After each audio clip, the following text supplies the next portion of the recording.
Drive. Written by Whispers in the Dark.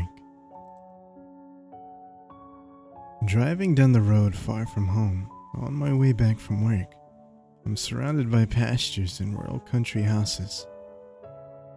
Late in the night, dark but backlit by a pale moon, I drive fast. But not too fast. I'm tired. The day's work has pushed me over the edge, and all I want to do is sleep. I count the houses and the horses to keep myself awake. In the near distance, I see shadows which could be easily mistaken for figures.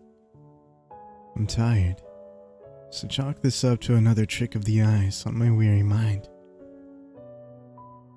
I look to the houses scattered over the fields, cast like brush seeded to the wind. The irregular distancing sets a stark contrast to the order and grid-like fashion of cities, setting up an almost alien landscape to anyone but a local. The darkness comes and goes as the moon shines brightly over field and road. The light feels to be blinking, as if struggling to preserve some memory of daylight.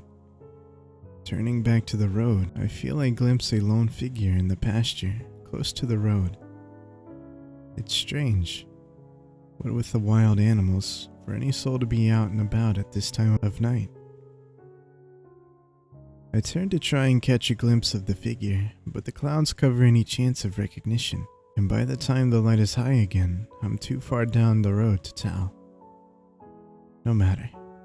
The road is long and it's none of my business what some local yokel does on a Thursday night. The light rises and falls, almost feeling rhythmic in its metering. Clouds speckled in a darkened gray sky. Not a light in any house. No lights on the road and only my headlights to keep me company. There are no other cars in this 2-lane road. 11 looms close and the city is far away. Suddenly, I see a figure in the near distance as the light rises. Too dark to make out the features, it looks like they're looking out into the distance, and at the fence in a pasture off to the right-hand side of the road. As I get closer, the light dims again, but not too dark as to make all the details disappear. I can see this figure has on a jacket and jeans of some kind. Strange for someone to be wearing a jacket this far south during the summer, be it nighttime or not. I lean to the passenger's side to try and make out more of this figure, but it's almost as if the moon doesn't want me to, and the world descends into a deep darkness again. I pass where the figure should be and look into my rearview mirror for a long while after, hoping to catch some image of the man in the distance, but the moon seems to hide from me. I give up and return my full attention to the road, in time to glance another figure, standing just outside the ditch, at the edge of my headlights. What the fuck? I say, before regaining my composure. The figure is gone to the distance long before I can catch any details. My heart starts to pound, looking for any logical reason for so many people to be outside, standing along the road out in the countryside.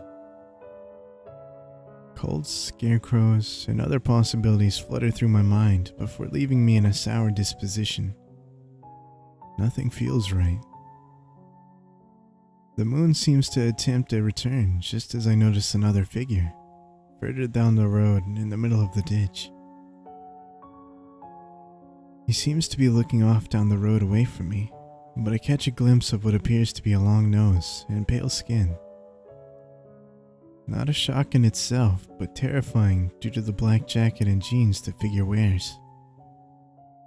Just as I close in on the figure, the moon dives away, leaving me in a blackness that seems to suffocate and drive home my isolation and defenselessness out here in the sticks. Turn around or keep going? The question reverberates in my head for the best part of 15 minutes. Turn around and go back, find another way home? Do I plow onwards and hope I've reached the end of this line of figures steadily approaching me, one figure at a time? I decide to take a chance. If I see one more figure, I will turn this car around and haul ass back to the interstate, and find a new way to my home. We're within half an hour of my home city at this point, too close to turn around unless something terrible happens. I've never been shot at and see no way someone could easily harm me in my car. The moon is refusing to return. I look around at the pitch black around me, realizing that only light I see is in the dash of my headlights. The darkness suffocates and seems to push in on me from all sides. I lean forward to cling to the only light I have on my travels and notice something peculiar. The lights that sheltered me and pushed out all the way to the fences and tree lines I whizzed past, outside the ditches alongside the road, were no longer in my vision. I could barely see the depths of the ditch to the sides of me, no more than 5 feet to either side. What was worse, I barely had a car's length of visibility in front of me. No fog was in my way. All that I could see was darkness. It felt like driving through space, the void spewing forth the road beneath me and consuming everything behind me. I turned around and realized that even with the dash, I couldn't see my back seat. All that was behind me was pitch black. This panicked me more than anything else. I turned back to the road and nearly wrecked my car. There he was, standing at the edge of the road, facing just ahead of me. A pale, sickly cheek hung below a deep tunnel-like eye socket.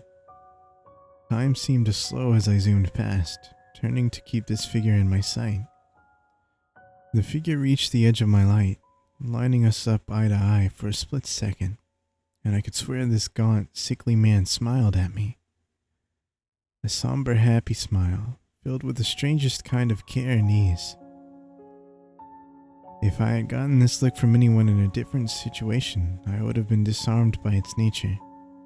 Even from such a sickly-looking man, all it did for me was send a chill and panic through me, the likes of which I've never known. Gone into the abyss, I made up my mind. I turned fully back to the road and drove for some seconds, and then turned my car around, almost swinging the back end of my vehicle off the other side. Either I passed through this nightmare the way I came, or I ran the figure over.